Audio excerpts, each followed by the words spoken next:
প্রিয় দর্শক, কোরআনের আয়াতের ধারাবাহিক ভিডিও সিরিজে আপনাকে স্বাগতম। আজকে মূলত আমরা পড়ছিলাম সূরা বাকারার 11 থেকে 15তম আয়াত পর্যন্ত। এর আগের আয়াতগুলোতে আমরা দেখেছি এমন একদল মানুষের কথা বলা হয়েছে যারা মুখে ঈমানের দাবি করে কিন্তু অন্তরে ঈমান ধারণ করে না। আল্লাহ তাদের অন্তরের রোগ, তাদের প্রতারণা এবং তাদের প্রকৃত অবস্থার কথা তুলে ধরেছেন। আজকের ভিডিওতে আমরা 11 থেকে 15তম আয়াত পর্যন্ত আলোচনা করব। এই আয়াতগুলোতে এই মানুষদের আরো কিছু বৈশিষ্ট্য আমাদের সামনে স্পষ্ট হয়ে উঠবে। আল্লাহ তাআলা সূরা বাকারার 11তম আয়াতে বলছেন, এবং যখন তাদের বলা হয় তোমরা পৃথিবীতে অশান্তি সৃষ্টি করো না, তখন তারা বলে আমরা তো শুধু শান্তি স্থাপনকারী। এই আয়াতটিতে আমাদের সামনে মানুষদের একটি অদ্ভুত স্বভাব তুলে ধরেন। মানুষ যখন ভুল করে তখন অনেক সময় সে সেই ভুলকে ভুল হিসাবে স্বীকার করতে চায় না, বরং সে চেষ্টা করে তার ভুল কাজকে ভালো কাজ হিসাবে উপস্থাপন করতে। এখানে যাদের কথা বলা হয়েছে তারা সমাজে বিভেদ সৃষ্টি করত, মানুষের মধ্যে সন্দেহ ছড়াতো, সত্যকে আড়াল করার চেষ্টা করত এবং ঈমানদারদের বিরুদ্ধে নানা ধরনের ষড়যন্ত্রে জড়িত থাকত। কিন্তু যখন তাদেরকে বলা হতো তোমরা অশান্তি সৃষ্টি করছো, তখন তারা খুব আত্মবিশ্বাসের সঙ্গে উত্তর দিত, না, আমরা তো শান্তি স্থাপন করছি। একটু চিন্তা করে দেখুন, পৃথিবীর ইতিহাসে কত অন্যায় কাজ ভালো কাজের নাম দিয়ে করা হচ্ছে। কত মানুষ নিজেদের স্বার্থকে মানুষের কল্যাণ বলে প্রচার করছে। কত মানুষ বিভেদ সৃষ্টি করে দাবি করছে যে তারা ঐক্য প্রতিষ্ঠা করছে।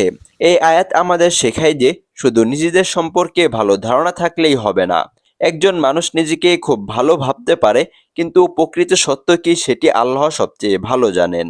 আমাদের জীবনেও কখনো এমন হয়, আমরা হয়তো কোনো ভুল কাজ করছি কিন্তু নিজেদের মনকে বুঝিয়ে বলছি আমি তো খারাপ কিছু করছি না। ধীরে ধীরে সেই ভুল কাজটি আমাদের কাছে স্বাভাবিক হয়ে যায়। এই কারণেই একজন মুমিনের সবচেয়ে আত্মসমালোচনা করা উচিত। নিজেকে প্রশ্ন করা উচিত, আমি যা করছি সত্যই কি তা আল্লাহর সন্তুষ্টির জন্য, নাকি আমি নিজের ইচ্ছাকেই সঠিক বলে মনে করছি। কারণ আত্মপ্রবঞ্চনা মানুষের জন্য সবচেয়ে বড় বিপদগুলোর একটি। অন্যকে প্রতারণা করা যতটা ক্ষতিকর, নিজেকে প্রতারণা করা তার চেয়েও বেশি ভয়ঙ্কর। আল্লাহ তাআলা সূরা বাকারার 12তম আয়াতে বলছেন, সাবধান, নিশ্চয়ই তারাই অশান্তি সৃষ্টিকারী, কিন্তু তারা বুঝে না। এই আয়াতে আল্লাহ তাআলা বলছেন তারা নিজেদেরকে শান্তি প্রতিষ্ঠাকারী বলে দাবি করে, কিন্তু আল্লাহ এই আয়াতের মাধ্যমে নিজেই বলছেন প্রকৃতপক্ষে তারাই অশান্তি সৃষ্টিকারী। এই আয়াতে সাবধান এই শব্দটির মধ্যে একটি সতর্ক বার্তা রয়েছে, যেন আল্লাহ তাআলা আমাদেরকে বলছেন বাহ্যিক কথাবার্তা দেখে বিভ্রান্ত হয়ো না, বাস্তবতা দেখো। অনেক সময় মানুষ নিজের ভুলের মধ্যে এতটাই ডুবে যায় যে সে তার নিজের ভুল বুঝতেই পারে না। তার বিবেক ধীরে ধীরে দুর্বল হয়ে যায়, সে সত্যকে সত্য হিসেবে দেখতে পারে না। আজকের যুগেও আমরা এই দৃশ্য দেখতে পাই। কেউ মিথ্যা প্রচার করছে কিন্তু মনে করছে সে সত্যের সেবা করছে। কেউ মানুষের মধ্যে বিভেদ সৃষ্টি করছে কিন্তু সে মনে করছে যে সে ন্যায়ের জন্য কাজ করছে। কেউ অহংকার করছে কিন্তু মনে করছে সে আত্মসম্মান রক্ষা করছে। এই অবস্থায় পৌঁছে গেলে মানুষ নিজেদের ভুল ধরার ক্ষমতা হারিয়ে ফেলে। তাই একজন মুমিনের উচিত সবসময় আল্লাহর কাছে দোয়া করা, হে আল্লাহ, আমাকে সত্যকে সত্য হিসেবে দেখার তৌফিক দিন এবং তা অনুসরণ করার শক্তি দিন। কারণ মানুষ নিজের চোখে সবসময় নিজের ভুল দেখতে পারে না। আল্লাহ তাআলা সূরা বাকারার 13তম আয়াতে বলছেন, এবং যখন তাদেরকে বলা হয় লোকে যেরূপ বিশ্বাস করছে তোমরাও তদ্রূপ বিশ্বাস স্থাপন করো, তখন তারা বলে নির্বোধেরা যেরূপ বিশ্বাস করছে আমরাও কি সেইরূপ বিশ্বাস করব? সাবধান, নিশ্চয়ই তারাই নির্বোধ, কিন্তু তারা তা অবগত নয়। এই আয়াতটিতে মুনাফিকদের অহংকার এবং তাদের আত্মপ্রবঞ্চনার আরেকটি রূপ আমাদের সামনে উঠে আসে। তাদেরকে যখন বলা হতো অন্যরা যেভাবে আন্তরিকভাবে ঈমান গ্রহণ করছে তোমরাও সেভাবে ঈমান গ্রহণ করো, তখন তারা সেই ঈমানদারকে তুচ্ছ-তাচ্ছিল্য করত। তারা মনে করত যারা আল্লাহর রাসূলের অনুসরণ করছে তারা খুবই সরল, খুব সাধারণ, হয়তো তাদের ভাষায় নির্বোধ। অহংকার সবসময় মানুষকে এমন একটি অবস্থায় নিয়ে যায় যেখানে সে নিজেকে অন্যদের চেয়ে বড় মনে করতে শুরু করে। সে মনে করে তার জ্ঞান বেশি, তার বুদ্ধি বেশি, তার বিচার শক্তি বেশি। কিন্তু যখন মানুষ সত্যের সামনে অহংকার করে তখন সেই অহংকারই তাকে ধ্বংসের দিকে নিয়ে যায়। এই কারণেই আল্লাহ ঘোষণা করলেন, নিশ্চয়ই তারাই নির্বোধ। যারা নিজেদেরকে সবচেয়ে বেশি বুদ্ধিমান মনে করেছিল আল্লাহ তাদেরকে নির্বোধ বললেন। যে জ্ঞান মানুষকে অহংকারী বানায় তাকে আল্লাহর কাছ থেকে দূরে সরিয়ে দেয়। আজও আমরা দেখতে পাই অনেক মানুষ ধর্মীয় মূল্যবোধকে তুচ্ছ করে নিজেদের আধুনিক ও প্রগতিশীল প্রমাণ করতে চায়। তারা মনে করে আল্লাহর বিধান মেনে চলা মানে পিছিয়ে থাকা। কিন্তু একজন মুমিন জানে মানুষের মতামত বদলাতে পারে, সমাজ বদলাতে পারে, কিন্তু সত্য বদলায় না। আল্লাহ তাআলা সূরা বাকারার 14তম আয়াতে বলছেন, এবং যখন তারা মুমিনদের সাথে মিলিত হয় তখন তারা বলে, আমরা বিশ্বাস স্থাপন করছি। এবং যখন তারা নিজেদের দলপতি বা দুষ্ট নেতাদের সাথে গোপনে মিলিত হয় তখন বলে, আমরা তোমাদের সঙ্গেই আছি। আমরা তো শুধু ঠাট্টা বিদ্রূপ করে থাকি। প্রিয় দর্শক, এই আয়াতে আল্লাহ তাআলা মুনাফিকদের এমন একটি বৈশিষ্ট্য তুলে ধরেছেন যা মানুষের চরিত্রের সবচেয়ে বিপজ্জনক দিকগুলোর একটি। সেটি হলো দ্বিমুখী চরিত্র।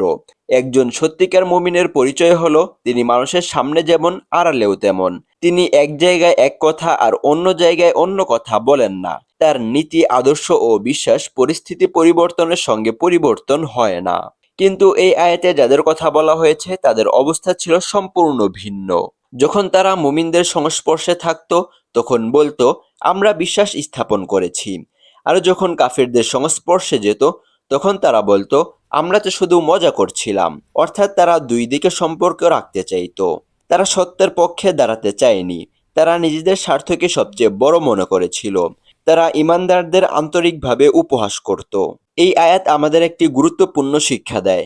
মানুষের চরিত্রের আসল পরিচয় সবসময় প্রকাশ্যে বোঝা যায় না। অনেক সময় একজন মানুষ খুব সুন্দর কথা বলতে পারে, খুব ভালো ব্যবহার করতে পারে, কিন্তু তার অন্তরের অবস্থা সম্পূর্ণ ভিন্ন হতে পারে। একজন মুমিনের সবচেয়ে বড় শক্তি হলো তার সততা। মানুষ তাকে পছন্দ করুক বা না করুক, সে সত্যের পক্ষে থাকে। কারণ সে জানে মানুষের সন্তুষ্টি সাময়িক, কিন্তু আল্লাহর সন্তুষ্টি চিরস্থায়ী। আরেকটি বিষয় লক্ষ্য করার মতো, এই আয়াতটিতে দলপতি বা দুষ্ট নেতা কথাটি উল্লেখ করা হয়েছে। ইতিহাস ঘাটলে দেখা যায় অনেক মানুষ নিজেদের বিবেকের চেয়ে নেতার কথা বেশি গুরুত্ব দেয়। নেতা যা বলে সেটাই সত্য মনে করে। অথচ একজন মুসলিমের জন্য চূড়ান্ত মানদণ্ড হলো আল্লাহর দিক নির্দেশনা। কোনো ব্যক্তি, কোনো দল বা কোনো নেতৃত্ব যদি আল্লাহর নির্দেশনার বিরুদ্ধে যেতে বলে তাহলে একজন মুমিনের কর্তব্য হলো সত্যের পক্ষেই থাকা। এই আয়াতে আমাদের শেখায় দ্বিমুখী চরিত্র সাময়িকভাবে সুবিধা এনে দিতে পারে, কিন্তু শেষ পর্যন্ত তা মানুষের ঈমান, চরিত্র ও সম্মান সবকিছুকেই ক্ষতিগ্রস্ত করে। আল্লাহ তাআলা সূরা বাকারার 15তম আয়াতে বলছেন, আমি তাদের সঙ্গে ঠাট্টা বিদ্রূপ করছি এবং তাদেরকে অবকাশ দিচ্ছি, ফলে তারা নিজেদের অবাধ্যতার মধ্যে উদ্ভ্রান্ত হয়ে ফিরছে। মুনাফিকরা মনে করেছিল তারা খুব বুদ্ধিমানের কাজ করছে। তারা একদিকে মুমিনদের কাছে নিজেদের বিশ্বাসী বলে পরিচয় দিচ্ছে, অন্যদিকে নিজেদের নেতাদের কাছে গিয়ে বলছে, আমরা তো শুধু তাদের নিয়ে হাসাহাসি করছি। এই আয়াতে আল্লাহ তাআলা জানিয়ে দিয়েছেন, মানুষের পরিকল্পনার উপর আল্লাহর পরিকল্পনাই সর্বশ্রেষ্ঠ। সূরা বাকারার 15তম আয়াতে বলা হয়েছে আল্লাহ তাদের সঙ্গে ঠাট্টা বিদ্রূপ করছেন। এই কথার অর্থ এই নয় যে আল্লাহ আমাদের মতোই ঠাট্টা বিদ্রূপ করেন, বরং তারা নিজেদের চাতুর্যকে সফল মনে করলেও আল্লাহ তাদের সেই ভ্রান্ত ধারণাকেই তাদের বিদ্রূপের পরিণত করেন। তারা মনে করে তারা লাভবান হচ্ছে, অথচ ধীরে ধীরে তারা আরো ক্ষতিগ্রস্তের দিকে এগিয়ে যাচ্ছে। এরপর বলা হচ্ছে তাদেরকে অবকাশ দিচ্ছেন। অনেক সময় আমরা দেখি অন্যায়কারী ব্যক্তি সঙ্গে সঙ্গে শাস্তি পায় না। এখন একটি প্রশ্ন আসতে পারে, তাহলে কি সে ঠিক কাজ করছে? সব সময় সঙ্গে সঙ্গে শাস্তি নেমে আসে না। অনেক সময় আল্লাহ মানুষকে সময় দেন। সেই সময়ের মধ্যে মানুষ চাইলে তওবা করতে পারে, নিজের ভুল সংশোধন করতে পারে। সূরা বাকারার 15তম আয়াতে এরপর বলা হচ্ছে, ফলে তারা নিজেদের অবাধ্যতার মধ্যে উদ্ভ্রান্ত হয়ে ফিরছে। একজন মানুষ যখন দীর্ঘদিন সত্যকে উপেক্ষা করে তখন ধীরে ধীরে তার ভিতরের দিক নির্দেশনা দুর্বল হয়ে যায়।